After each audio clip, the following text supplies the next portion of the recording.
አለይኩም ወራህመቱላሂ ወበረካቱ። ውድና የተከበራችሁ የተስፋይቱ ወንድም እህቶቼ ተከታታዮቼ እንዴት ናችሁ? ደህና ናችሁ ወይ? ያለሁ አልሐምዱሊላህ ደህና ነኝ። ዛሬም እንዴት ተለመደው ህይወት በሚል የንባብ ግጥም መጥቻለሁ ማለት ነው። ሀባይቢ ላይክ፣ ሼር፣ ሰብስክራይብ በማድረግ አበረታቱኝ ማለት ነው።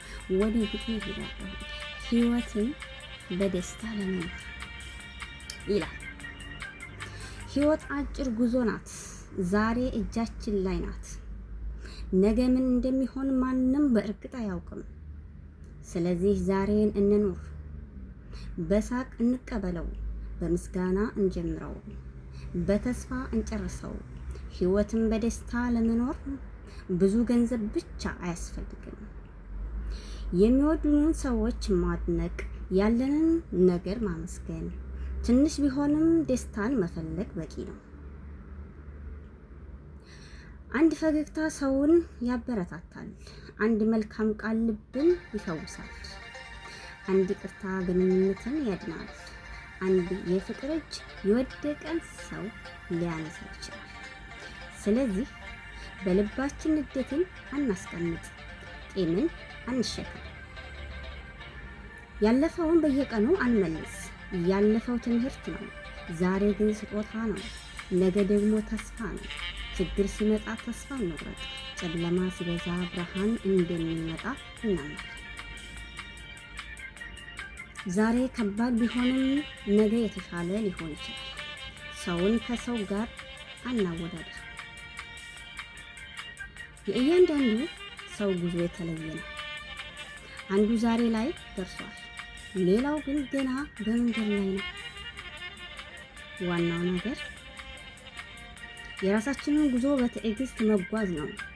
ቤተሰብን መንከባከብ፣ ጓደኛን መጠበቅ፣ የተቸገረን እንርዳ። የምንችለውን መልካም ነገር እናድርግ።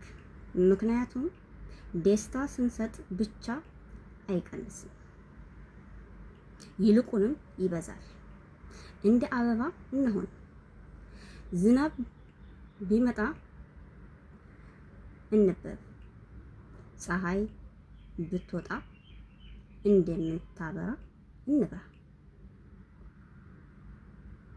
የህይወት ንፋስ ቢነፍስን ስሮቻችንን እንጠብቅ። ደስታ ማለት ችግር አለመኖር አይደለም፣ በችግር መካከልም ተስፋን ማየት ነው። እንባ ቢኖርም ከእንባ በኋላ ፈገግታ እንዳለ ማመን ነው። ስለዚህ ዛሬ አንድ ሰው ፈገግ እንዲል እናድርግ። አንድ ሰው ተስፋ እንዲያገኝ እንርዳ። አንድ ሰው ብቻውን እንዳይሰማው ከጎኑ እንቁም። ህይወት ውድ ናት፣ ጊዜን አይመልሳት። ያለንን ጊዜ በፍቅር እንጠቀምበት። በሰላም እንኖር፣ በምስጋና እንመልሳት። በተስፋ ወደፊት እንጓዝ እና በመጨረሻ ህይወትም በደስታ ለመኖር ትልቅ ምስጢር አያስፈልገንም። ያለንን ማመስገን፣ የምንወዳቸውን ማክበር፣ ይቅር ማለት፣ መልካም መሆን፣ ተስፋን አለመልቀቅ እና ዛሬን በሙሉ ልብ መኖር ነው። ነገ የአላህ ነው፣ ዛሬ ግን በእጃችን። ስለዚህ ዛሬን በፍቅር እንኖር፣ ዛሬን በደስታ እንኖር፣ ዛሬን በሰላም እንኖር።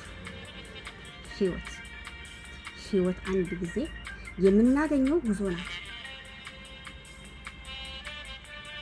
እንግዲህ ጉዟችን በመልካም ልብ፣ በፍቅር፣ በምስጋና እና በተስፋ እንጓዝ። አመሰግናለሁ። የዛሬው ቪዲዮ ይሄን ይመስላል።